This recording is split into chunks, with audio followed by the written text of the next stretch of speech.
Hey guys, I just learned how to use SketchUp and I've been having a lot of fun with it. We want to show you what the bus will look like when the conversion is finished.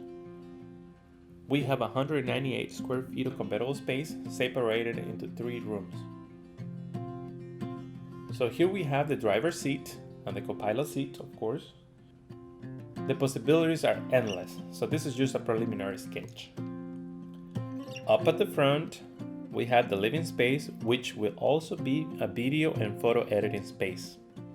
The couch and seating will fold down into beds for visiting artists and guests. The kitchen will be part of the living space. Now we come back to Cora's headquarters. She's so excited about it. The bed will fold up to make room for recording sessions, and it will also double as a photo studio for my photo series. And in the middle, we have the shower and composting toilet. Stay tuned for more updates as we continue working on the bus.